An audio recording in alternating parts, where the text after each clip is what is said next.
Hi, that's me, Harry, and in June 2024, I decided it was time to tick something off my bucket list once and for all, seeing Stonehenge at the summer solstice. I thought a 5-hour drive is quite a long way to go though for just a one-day event, so began to think, what else could I do there? That's when I had the idea.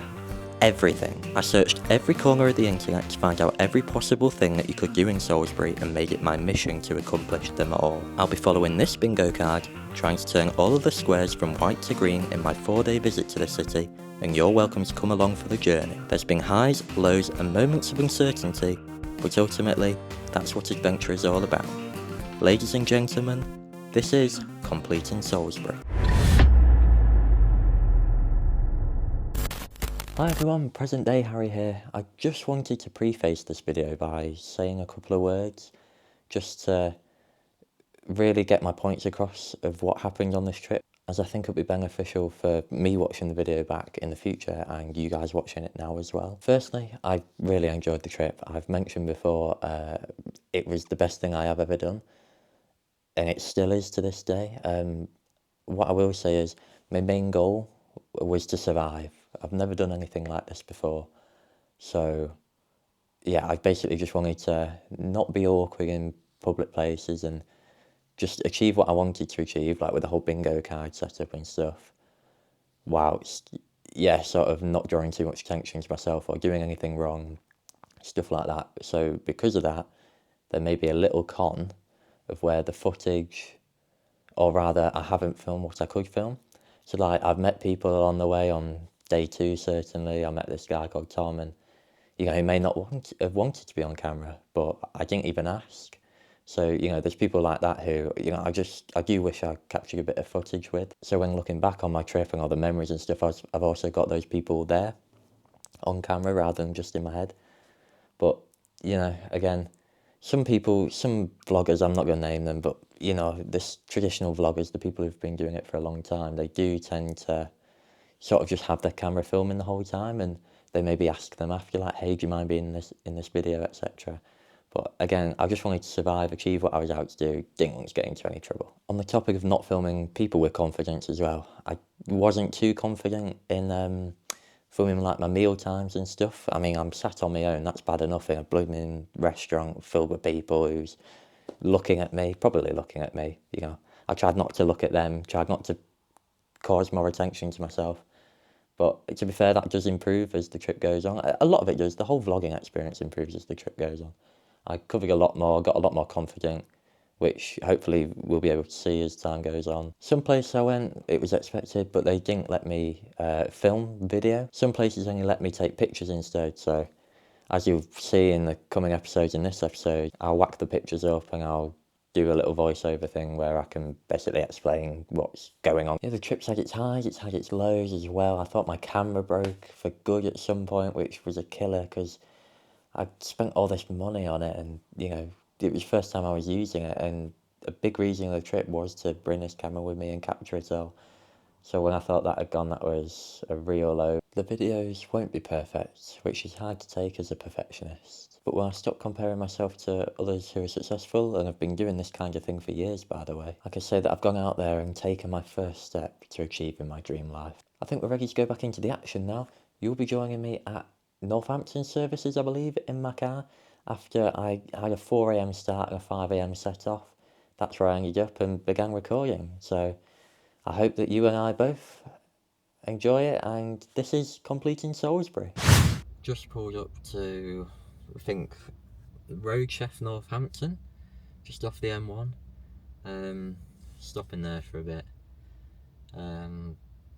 Yeah, hopefully the rest of the journey will go alright. It's a big thing for me, it's the furthest I've ever driven. In the 2 years that I've been driving. I've just been in, had a little toilet break. The prices of some things in there are absolutely extortionate. Like, I think it was like £5.10 for a sandwich. I don't know if, I didn't look close enough, but it could have been for a meal deal. But I reckon it was just for a sandwich, and that was terrible. What else do they have? I've got a Costa, pretty standard, McDonald's. When I see people eating hot dogs, bear in mind it's 7:30 in the morning, it ain't for me, that. So, yeah, hopefully see you on the other side. Hi everyone, don't know if the lighting's any good, it's blooming beautiful weather really. I'm about 30 minutes away from my next destination, and I found something which I can't really resist at the minute, since the last time I ate was 4 o'clock this morning. And that is the Golden Arches. That looks good to me, so we're going to do it. I'm just walking to 2 of the sightseeing spots in which I wanted to see. So hopefully we'll be there soon. It's a bit longer than I thought, but lovely day still. This is one of the statues which I wanted to see. It's called the Ancestor Statue, because I suppose it looks like our ancestors. Don't ask me, I've never seen them. Just over there is a statue that we've been to, and then just across this road we've got the Dragonfly Statue. This one actually has an information board. Been to Mackey's. It's still breakfast, so I got serviettes apparently. I got a hash brown as a part of a meal, and then a sausage and egg McMuffin with an orange juice. I do need the toilet, and I didn't go at the time, so I was halfway through my order before I realised I should probably go to the toilet. So I still have to do that, and then after I eat this, we'll probably make our way over to Wilton House, which is the first tourist attraction of the day. Mackey's Grand. Now, what I will say is this vlogging thing is not as easy as I thought. So credit to everyone out there who does it. I'm going to keep it up though. Hopefully create some good memories, because that's all that we're here for really. Just going to go to the toilet now, and then off to Wilton House. We're here. Looks pretty good from the outside, to be fair. I'm not sure if I'm allowed to film here, because people do currently live here, and I've seen online that maybe you can't film, so we'll do what I can and then see afterwards. Ta-da! Present day me again. As you would have heard, we're not allowed to take videos in Wilton House. However, we could take pictures, and this was actually the first time that they've ever allowed this. It's always been a no photography, no video sort of premise. So yeah, I suppose we were lucky. Well, I was lucky that the one time I go, I'm allowed to show this kind of stuff. What I'm going to do now is I'm going to put some pictures on screen, one by one, of what I took of Wilton House, and I'll sort of try my best to just give a little bit of explanation about the house itself. I didn't take that many pictures, and there's not really a lot to say, so this is my 1 minute to 1 minute 30 segment of Wilton House. In Wilton House, the Earls of Pembroke currently live there. We didn't get shown that part of the house. I don't have pictures, we were not shown. That was clearly cordoned off or upstairs somewhere. But yep, there are people living in there right now. The house was built on a site of an 8th century abbey. It was then rebuilt in 1647 in a Palladian style by John Webb. Wilton House is famous for its staterooms, including the double cube room, which is on screen now, and that houses many, many portraits, which were painted by Van Dyck. On the topic of paintings, the house features a significant collection of them, including those by Rembrandt. As you'll see later on, the house is surrounded with 21 acres of landscape parkland with water, and rose gardens beside the River Nadder and the Palladian Bridge. The house tries to bring the community together at special times of year, such as Easter, and they also do events such as classic car meets and antique fairs. Alright, that's it. I think we've run out of pictures, and I've certainly run out of things to say about the house. The tour guide was lovely, you may have caught a glimpse of them. Yeah, hope you enjoyed that segment. I've just had my tour. You couldn't film in there, but you could take pictures, so I've put some pictures on the screen. It was very good. We had a good guide, definitely knew what they were on about, friendly as well. There's a lot of history in there, and they filmed bits of the Crown and like series like that where they need an environment, sort of like a royal environment. And it's behind me here. There we go, that is what I've just seen. Now I'm just going to walk around the garden and see what's going on there, and then afterwards we'll probably go into our hotel and check in. And walk around the gardens we did. I began by leaving the house just there and making my way over to the Palladian Bridge, where I could listen to the river flow. I then carried on making my way along the side of the river, which is still within the garden grounds, and that gave me the opportunity to see some swans. I'm pretty sure there they are, and I didn't want to approach them, as I think they can be quite aggressive when they want to be, and knowing my luck, they were probably looking for a fight on that day. Here's a statue. I'm not sure who or what it's meant to be of, but I suppose it's quite a nice thing to have in your garden. I then progressed onto this cute little trail where the birds were in full voice. I can't remember if it was peaceful or not in here though. There's a bit of wildlife in here, and it's very peaceful. Oh, cheers, Harry. I thought it might be. I ain't seen anybody else yet. Oh, I seem to be... There's the house, if you can make it out in the distance. And this is some sort of seat. Pretty fire. You've literally just said in the last clip that it's not a fire or a fire pit, it's a seat. And on topic of seats, have a sit down and take in the beauty in which the Guardians have to offer, as I'm sure when you get back on your feet, all you'll be able to hear is the sound of gravel. Yep, I was correct. Let's say goodbye to Wilton House now and head over to our next destination. I'm now at 47 Christy Miller Road in Salisbury, which is the house where the Russian spy, whether he was or wasn't, I'm not sure, got poisoned with Novichok. So yeah, it's right in front of me. It's nothing special. They're meant to have redone it, done it up and what have you. It's just a normal house, but tick that off the list. We now find ourselves in Salisbury Museum. So after the last clip, I drove straight to the hotel, checked in, dropped all my bags off, and then this was about a 5-minute walk round the corner. And with it being on my list, I thought, what a great time to actually tick it off. This was the entrance area with a lot of paintings, and then you could go on to several other rooms which started to display rocks as well as meteorite which had been found in the local area at some point, which is pretty cool because as much as we can all see space, we don't actually see all the things in there. It then includes conventional things that you find in most museums, such as bones and pottery and artefacts. However, this will have a Stonehenge twist. With it being Salisbury Museum, they can have the personal touch of including Stonehenge-only aspects, such as what we've seen there. Again, this is the pottery parts which were found near Stonehenge, very popular at the time. Now we have a late Neolithic, which is a skeleton. This is quite possibly what you and I look like on the inside, but we don't need to cover that at all. Yep, moving swiftly on, thank you, video clips.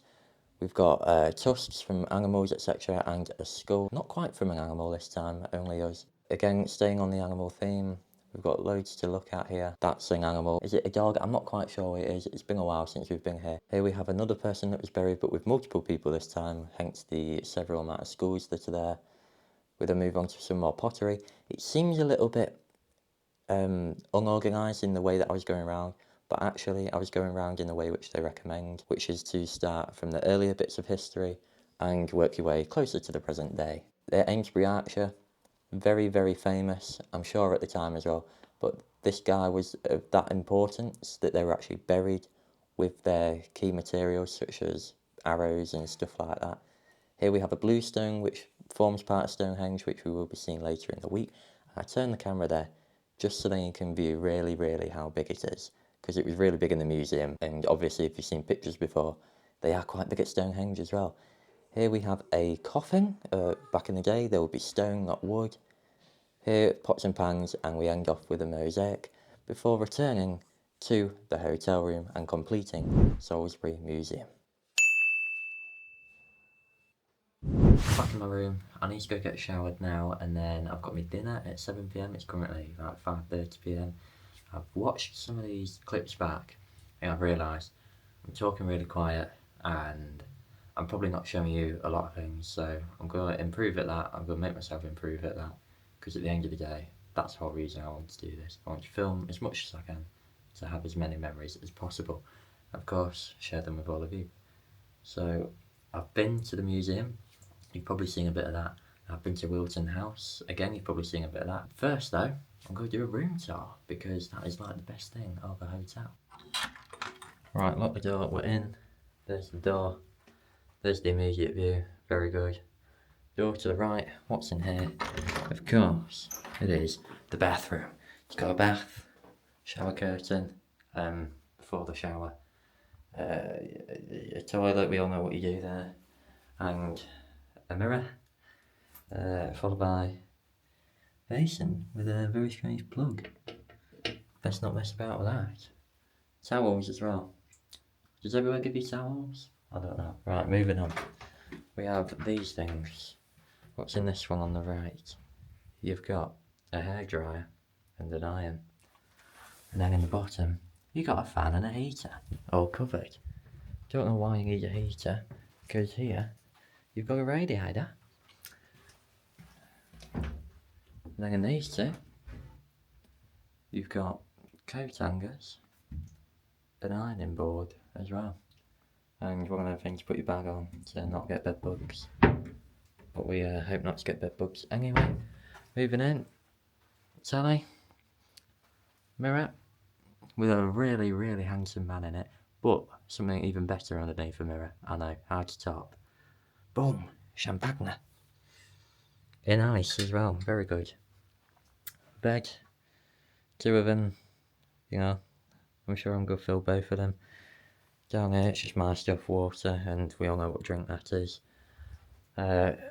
And then, basically, all that's left to show is the view, and it's a pretty darn good view.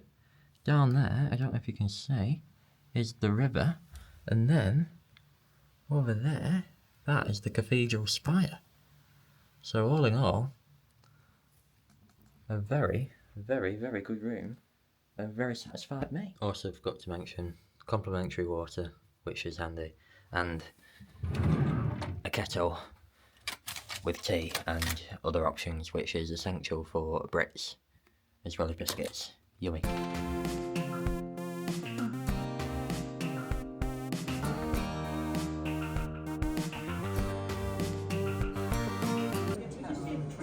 came for tea or dinner, and to be honest, I'm sorry if I can't look at the camera. I'm so tired. I've been up for, what, 12, 14, 17 hours now, so that'll be why. The vlogs will get better, I can promise you, because today was awful. I've got to say, this will be the worst vlog I ever make, mark my words, and we'll be back tomorrow. Thank you for watching. Goodbye.